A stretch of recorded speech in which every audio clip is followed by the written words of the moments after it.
welcome to Beat 'em Up Wrestling. This is the Money in the Bank climbing the corporate ladder pay-per-view that was hyped up. It was supposed to be the raid. It was supposed to be The raid. it was supposed to be action-packed. Wasn't Dredd in that same thing too? Yeah, right. Judge Dredd. The raid is good. This is gonna be the Raid 3. Yep. Uncut version. They said they spoiled that there was a huge bump that somebody took, so we'll get into that when that time comes. But we're gonna first go into the yeah, we can get through some of these pretty quickly. kickoff here. show. The kickoff show started with Jeff Hardy and Cesaro. Two amazing athletes. Cesaro's probably more of a better athlete at this point in Jeff Hardy's career. But as everybody knows, Jeff Hardy and Sheamus have been having a feud. So this was very clear that Jeff Hardy was going to win in order to make it look like he has more of a threat to Sheamus. I don't exactly understand what they're doing with that. I'm glad there's a storyline. They don't need titles, those guys. So No. it's. Cesaro does. Cesaro should have been a heavyweight champion, but something. It was a good kickoff show. It started pretty early, so I was a little confused at how early it was going to start. I thought this pay-per-view was going to be a lot longer, and it ended up being shorter than Raw. Yeah, it was 8:30. So this started at 5, and this was the only kickoff show we had. Yep. So but the actual pay-per-view didn't start till 6. Yeah. So there's a lot of fillers, a lot of going back, and just showing you where the storyline and everything was at. So Jeff Hardy took the win on this one. Once again, good outing. It sucks. It's another underutilized wrestler. I like Cesaro. We both like Cesaro. But then we get into the SmackDown Tag Team Championship of New Day versus The Miz and Morrison versus the Forgotten Sons versus Lucha House Party. I think Lucha House Party did some of the best spots in this place, but they were never going to win. No, they did the same thing they did in Elimination Chamber. Yeah. Sorry. I was like, Forgotten Sons were the ones that people were really excited for, and they didn't really highlight them in this match that much. No. Other for some interferences that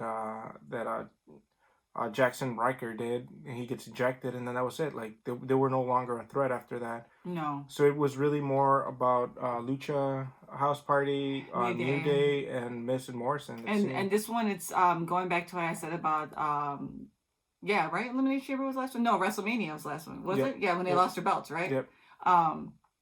When Morrison, he looked better singles than he did in another tag team for me. Yeah, I feel like singles he was a lot better when they had the 3 with Uso, remember?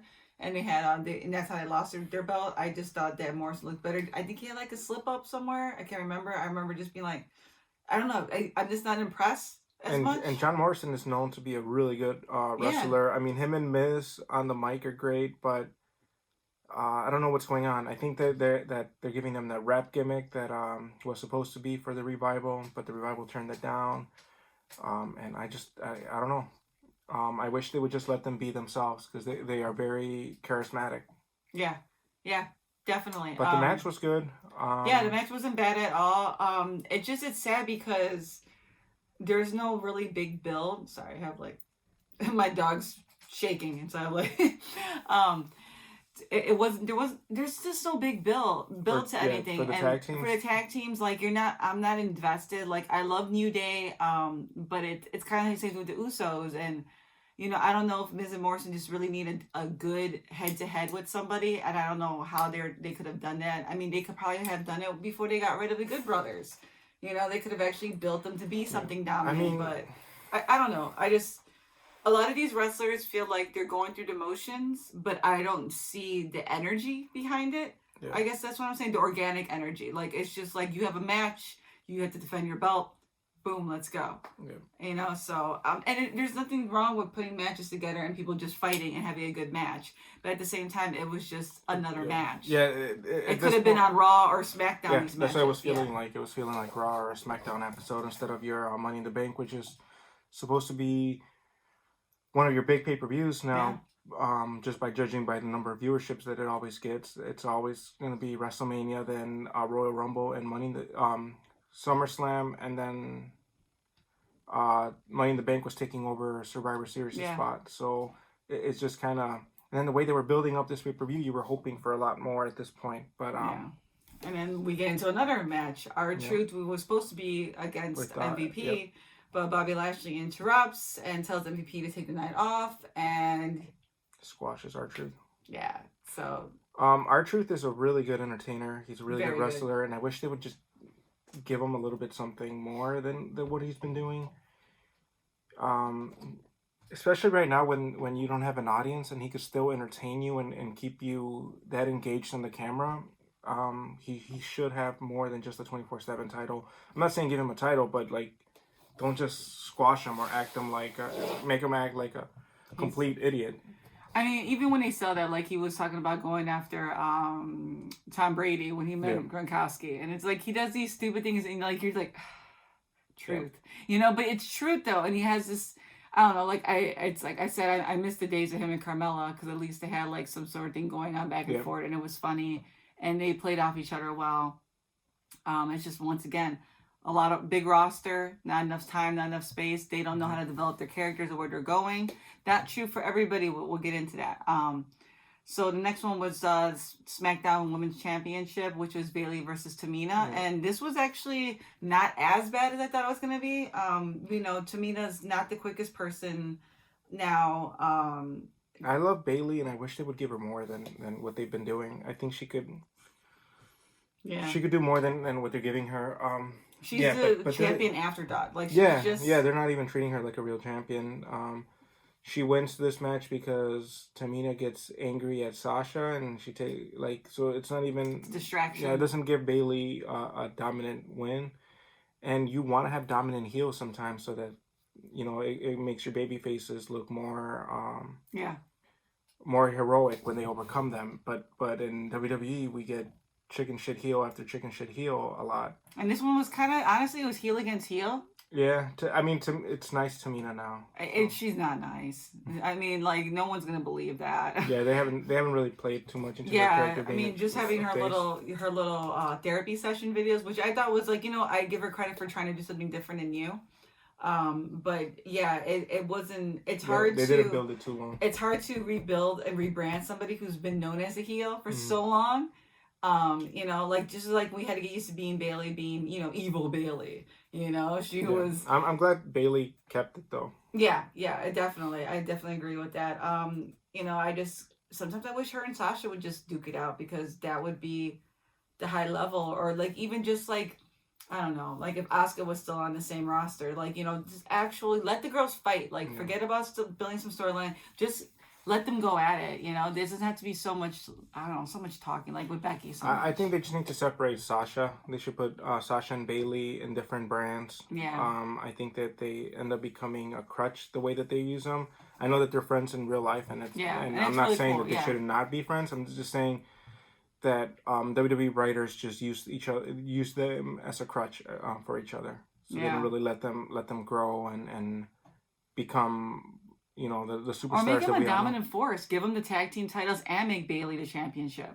Like make them like they're not doing anything with the women's tag team. No, and that's what I'm saying. Like make it be like they're a staple. Like these two together are dominating. Yeah. You know what I mean? Like that would be a really cool twist, especially since like you said Sasha was like looking a little more like going back to like, you know, the boss, like the legit boss attitude. So that would actually work though, and I would like that angle, and it would actually make Bayley look a little bit higher if she had the two belts, because you always expect Charlotte, you expect Becky, you know. I mean, they were even willing to do like what's her face, Ronda, like, you know what I mean? It's like all these two belts people, anyways. But yeah, it wasn't a bad match. It was slow a little bit. But I mean, you can see Tamina has a lot of physical impediments that don't allow her to do a lot of things. There were some moves that were awkward. You could see Bayley helping her out with a lot of the attacks that were being thrown on Bayley. So it's just, I don't know. Well, you know, Bayley retains, and it brings us into our Universal Championship match of Braun Strowman versus Bray Wyatt, and I like this match. Yeah, I enjoyed it. I first was like, I thought it was The Fiend. I got confused. You know, I'm not following it as much, and when he came out, and then I'm just like, you know what? No, never mind. It's perfect because Bray can talk to no audience. He can talk and just kind of like stalk Braun a little bit. And that's what he did. And then all his characters from the Firefly Funhouse got involved. And, you know, it just, and then he writes himself where he can go back to old Bray, and and they talk about like the Wyatt family and Braun, The and black it just sheep. and the black sheep, and just come home, and it was just this really good setup to at the end when he's sitting in the corner and Bray, he loses, but it's gonna be the Fiend against Braun, and that's what happens. He gave him a chance. I think I like there was a lot of people that wanted Braun to be champion, and to me, like, I don't know, Bray Wyatt was a better champion at the time.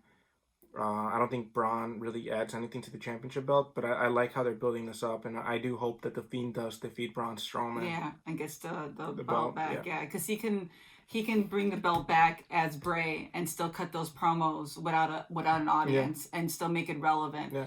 Braun always comes out as a heel. He never comes out as a babyface, even when they try to make him one. Well,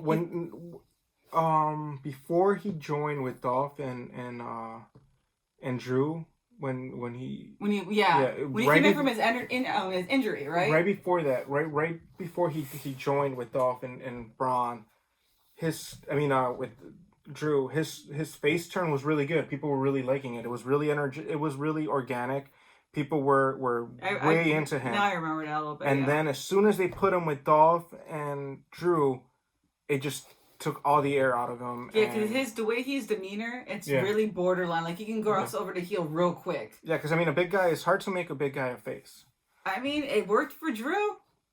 Yeah, Drew did a whole churn, now he's like, shake my hand, which we're getting into the next match right now, which was the best match of the night. It was a good, once again, one of the best matches was including Seth Rollins for the WWE Championship. Yeah, this was without a doubt my favorite match of the night. Yeah, and Drew was good. Him and Seth went at it. Seth got a little bruised up and battered. Seth's really good as the Messiah. Mm-hmm. They changed his song entrance, so they're investing into him being the Monday Night Messiah. He's really owning it. I'm pretty sure we're probably going to see a different picture of him in the background, probably something more of a different vignette going to be probably in the works now that there's a new song. It's good. He has such a good pouty face at the end. He's so mad and disgruntled, and he's complaining, and he seems like he's so self-righteous and so self-deserving. And McIntyre just thought, shake my hand. Yeah, that was a good way to finish it too. So it was a nice back and forth match. Then the Claymore kick takes out Rollins, and then when Rollins gets up, Drew says, "Show everybody you are a leader. Thank you for giving me what I needed." Kind of showing that Drew McIntyre pretty much solidified why he's the champion by beating Seth Rollins, who had been one of the best champions WWE has had lately.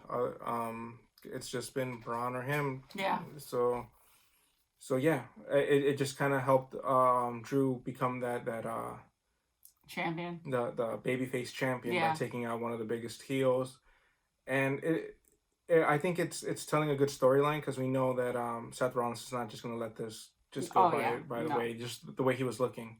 No, so. It's not. Hopefully it still builds up a little bit more, and he keeps the rivalry hot a little bit, because I don't see who else they would have him go against. I don't Rumors.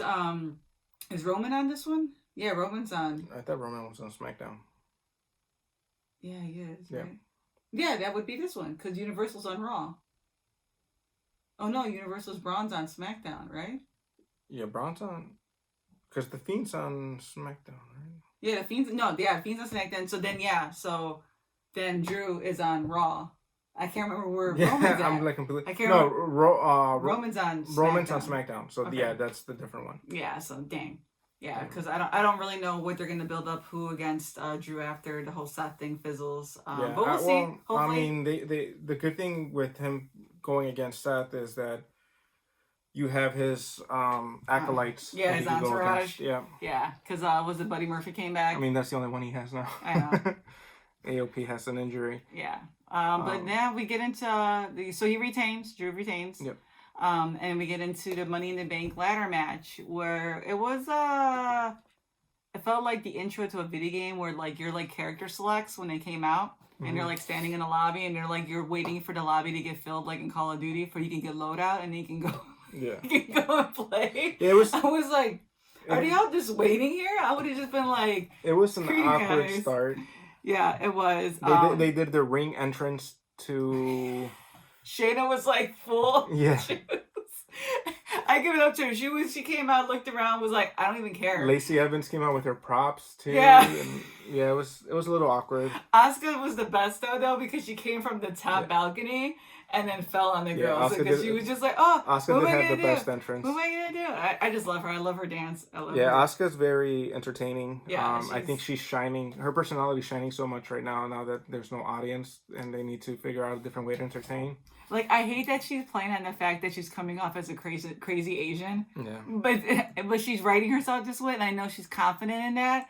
And this is what she's doing because you know when you see her on her YouTube channel, she's just so cute. Very silly. We're very silly, and this is just her having fun with it, regardless of probably what she agrees with as far as development or character wise. She's just happy. Yeah. And I think that's just where she wants to just be with her character. So yeah. But you could tell that this match has Vince McMahon written all over it. Oh yeah, from like random food fights with Paul Heyman when there's people like struggling to feed themselves right now.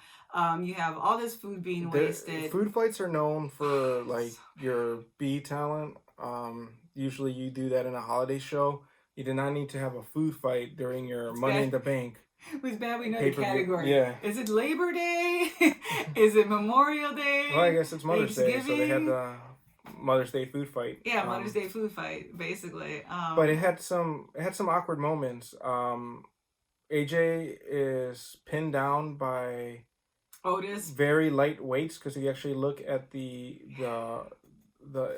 plates. They were 10-pound plates each, and we're supposed to pretend that AJ Styles can't lift that. And then you could even see that he has room to move, so it was just really corny. But once again, AJ Styles and the finesse that he has tries to sell it. But I'm just saying, like that was just corny. What was another corny thing? They had so much corny stuff. Rey Mysterio in the bathroom with Brother Love looking at each other like they were like lost lovers, and Rey's like, "Oh, I love you too," but now it's not the time. I'm like, wait, what? Yeah, it was really confusing. Yeah. Probably my three favorite spots.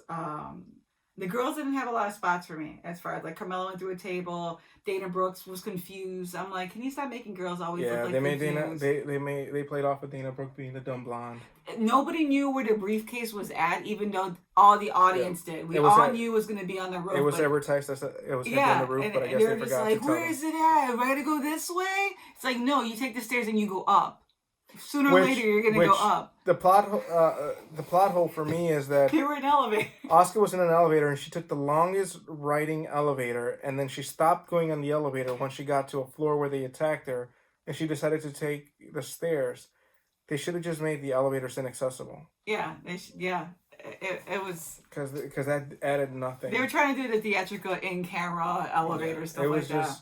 But my three, I actually did like Baron Corbin when he threw a weight at the glass and shattered it because he stopped for a second like a child. You're like, oh shit, did I just break that? Like his face was actually pretty funny. 7 years of bad luck for King Corbin. For King Corbin.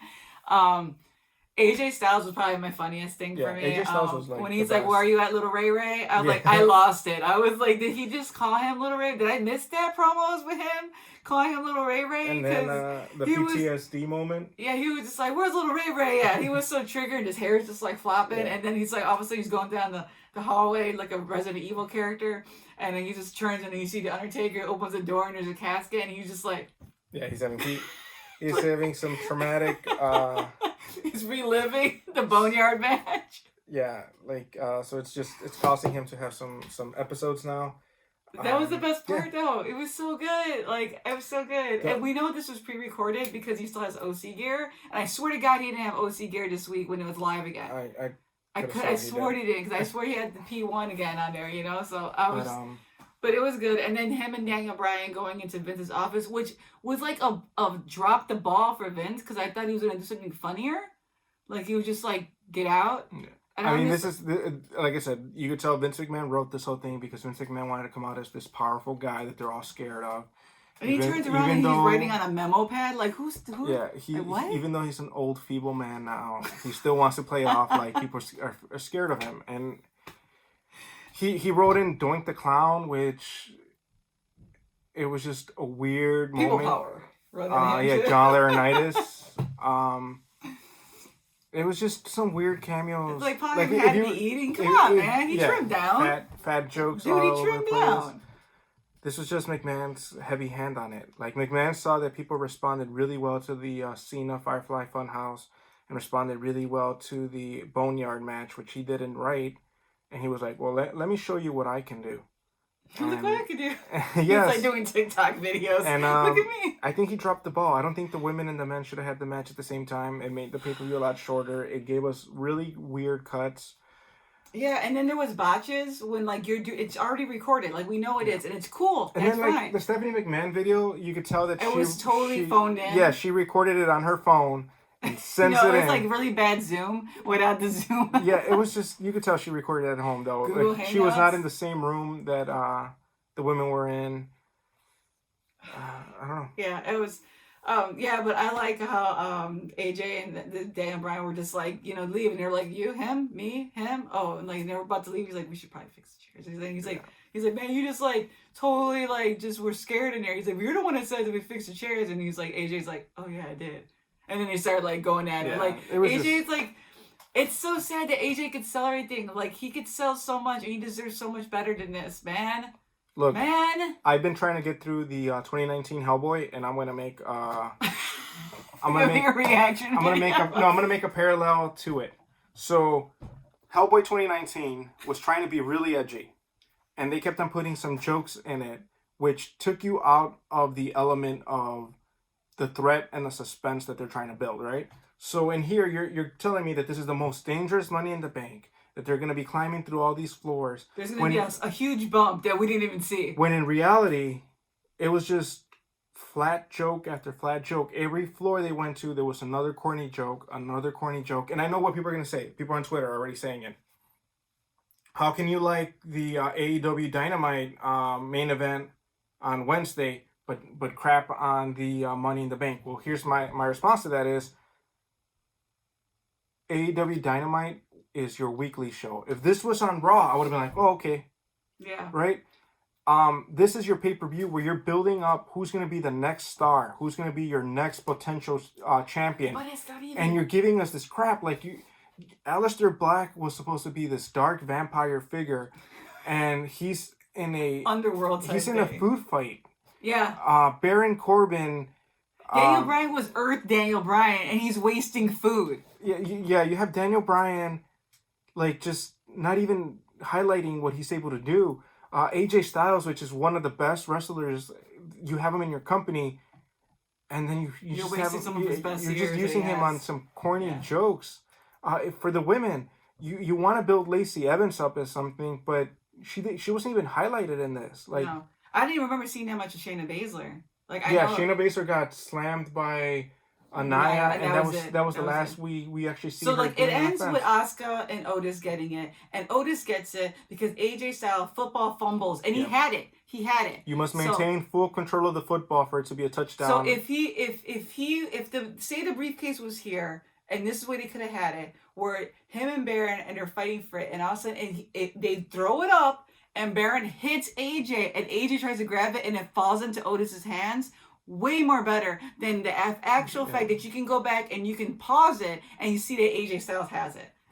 Like, you can pause it and see that AJ had it. And like, I get it. You guys like Otis, and it's cool. He's entertaining. And I need to separate he's not a main event. He's not a main eventer. And before Money in the Bank used to be like, you know what? I'm going to come in and I'm going to threaten you and I'm going to ruin your reign of having the championship. Everybody knows he's not going to be played off as somebody that's a threat. No. He's not going to threaten Braun Strowman or freaking Drew McIntyre. And here's the thing about Otis too.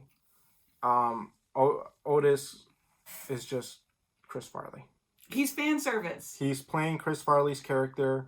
If Chris Farley would have had an SNL skit of a fat guy wanting to be a wrestler, he's literally the dude down by the river. Yeah. Like, dude, you guys know that skit. Like, you know the skit. And I'm not saying Otis isn't funny, but he doesn't... When they were in NXT, they had something heavy machinery. They came up to the main roster. We don't get to see him wrestle as much. They don't seem like a dominant force. No, he doesn't even get a chance to actually show something. McMahon loves doing fat jokes, and now this is his little toy that he gets to make fun out of. So instead of like somebody like Aleister Black or AJ Styles just waiting patiently unfortunately, for his time and building up that momentum to something, we're not going to even get that. Do you remember when Alexa cashed in after she won and everybody popped in? It was huge. We're not going to get that. No, you guys like. Yeah, people are gonna pop for Otis because. But it's not gonna happen. Dolph is going to interrupt and is going to take the briefcase. He's the new Santino Marella. If you guys remember the Santino Marella stuff and how when you look back at it, sometimes you're like, oh man, that's cringy. That's what future generations of wrestling fans are gonna say about this. Be like. And it's okay to like him. And I'm not saying anything personal against Otis. Look, he's Otis, funny. It's the way that they're scripting his storyline and the way that you have Aleister Black, which could be your next big star. AJ Styles just went through the boneyard, and you could put him right back into main event. Like right now, your ratings suck. Raw is lowest it's ever been. SmackDown is gushing ratings. You need superstars. Now, you're people that are like super WWE fans and want to crap on AEW. You have Jon Moxley as the face of AEW. You're not gonna have Otis as the face of WWE. You're not. Yeah. There's differences, like, because even people like, I was telling him, like, you have like Pineapple Pete. He could still wrestle though. You have Orange Cassidy. Yeah, he's a joke for 2 seconds until he turns on. Orange Cassidy's never gonna be the no, AEW he's not. champion. But I'm saying, but he can show that he can wrestle. Like to have say Otis is actually gonna carry more than a 5-minute match in real. Like it's not gonna happen. I mean. And it sucks. And it sucks because that's the way they're writing them. But it's to say that the gimmick that happened on Dynamite was crap, like, because people did say that. Mm-hmm. They said the whole thing with Kenny and Matt was crap. It had a linear story. Everybody was out there like it was a street fight. Looked like there was like a backyard after school brawl. All the wrestlers and they're videotaping on a camera and they're all feeding into this frenzy. And it wasn't a frenzy because you could still follow through it and it was live. Yeah. So the fact that you guys pre-recorded this and we couldn't even follow the wrestlers, they didn't know where the briefcase is at, even though you guys said that they were supposed to and we knew. Yeah. So it's like bad editing because you guys did this weeks in advance. It's like either, and don't overhype it. Like it's supposed to be the biggest bump in history. So. Yeah, and Baron then Corbin killed Aleister Black and Rey Mysterio. But if you listen to the bump, you could hear that they actually fell like 10 seconds later, so you know that there was some mat there. So it's not even a big bump. They tried building it like somebody might have gotten hurt here, that this was a dangerous match, and it wasn't the Raid. This was more like, I don't know, some corny afternoon Animaniacs cartoon. Like, yeah, there was some good spots, and it could have been better. But honestly, like, I think it should have came down to, it shouldn't have been together. The girls and the guys should have been separate. Because and I'm not like completely trying to shit on it, because I laughed. I was entertained in spots. AJ? But, look, I'm happy that Asuka won, because I could see Asuka actually building something. And I think Becky needs a good challenger, because Becky's championship is getting stale. And I think her and Asuka have a history already, and they could build on it. And but now you have Otis, so who's Otis going to cash it in on? Otis going to cash it in on Drew? He's not going to cash it in on Drew. Braun Strowman? Like, think about, like, that's why AJ would have made more sense, because then you could have put AJ versus Drew, or AJ versus Brian. Braun. Like Brian too, Aleister Black. Not King Corbin. King Corbin made no sense either. You just had a lot of other talent. You had, I'm not sure who wanted to be in the match or how they were going to do it, but you had like Shinsuke Nakamura, you had Cesaro, you had Sheamus, you have all these other wrestlers. You had Bobby Lashley, Bobby Lashley. Yeah, like, no offense. I'm not saying Otis doesn't deserve a spot. I'm not saying he does not deserve a storyline or anything like that. You need tag teams. He's a tag team. Yeah, he's a tag team guy. What the hell? Yeah. Your tag team division is lacking, but... He's not going to be Otis 2 belt. So I don't know, he needs to be 1 belt before. Maybe Otis doesn't cash it in, because I don't see him cashing it in. It makes no sense. No, there's gonna be some stupid speculation. Maybe he loses it to Dolph or something. I don't know. That, or maybe he gives the briefcase to Mandy to show her love. Which is like, we had to have all moments. I'm sorry. I thought. Wait, sorry. Entertainment. Because I just don't see. That's pro wrestling. This is not. I just don't see him cashing it in. And if he cashes it in, he's going to lose, because I don't see him taking the belt from Braun or from Drew. All right. Well, anyways, this is going long. To recap, we did enjoy some matches. Yeah. Jeff and Cesaro. We did like freaking Seth and Drew were good. Bray and Braun were good. I liked a little bit. I mean, the Bayley and Tamina was a little slow, but there was some good spots. Yeah, there was some good stuff. I love Bayley just hackling the shit out of Tamina. Bayley's awesome. Yeah, and Asuka, I was at 10. We're happy that Asuka won. I can't wait for her to see what she's going to be doing with it, because she's going to be so annoying with it. Super annoying. She's going to come out and just dance with it Yes. for no damn reason, just to make you feel threatening, because I think Becky is gonna. Oh, she gets to fight Asuka on Monday. She's supposed to fight the winner of Money in the Bank. Oh, but not for like. I don't know. But they announced that Please don't let them. I hope that that's not how she's cashing it in. Okay. So. And once again, AJ Styles is amazing. Yeah, AJ was amazing. AJ Styles. And Bray Wyatt. So yeah, it was a good pay-per-view with a bad ending, in my opinion, because it ended with Otis holding the Money in the Bank. That was the last image that we go home to. And it's a very haphazardly him jumping up and down and shaking, because once you have to play on these fat jokes, right? Yeah. Because God forbid, girls look bad in their outfits, but it's okay for him to look the way he does. I'm not trying to diss on anybody being heavy. It's just there's always these double standards that happen on the internet, and he's shaking, and AJ Styles falls so slowly. Yeah. Off the ladder. I'm not gonna body shame him. I don't mind his body or whatever. It's just the fact that you could tell that these are jokes that McMahon is doing. The whole pie thing, being distracted by food. Yeah, they're just making a mockery out of him. And the killing part is, I liked Otis when he first came out. I liked Heavy Machinery. I liked them together. They're cool. I like them. It's just one of those things. It's just one of those things. Well, maybe he could prove us wrong, and maybe he'll be an awesome champion. And instead of having Kofi Mania that we had last year, we'll have Otis Mania this year. That's what everybody already said. Yeah, so. Maybe that's what we're when he building. got Mandy, it was Otis Mania. So just like maybe that's what they're building up to. He'll have Mandy and the belt. Dream year for Mr. Otis. So we should do a comparison of this Money in the Bank match with Double or Nothing that will be taking place in like 3 weeks tops. That's 20-something. Don't compare a weekly episode. No, let's compare to a pay-per-view. We'll compare pay-per-view to pay-per-view. And once we'll just compare apples to apples on this one. We'll compare Dynamite to Raw or anything like that. Yeah, Raw should be good tomorrow. Yeah, so we might do a review for it. So yeah. All right, guys, take it easy. Take care of yourself, and don't hate us too much for this one. And wash them hands. Bye.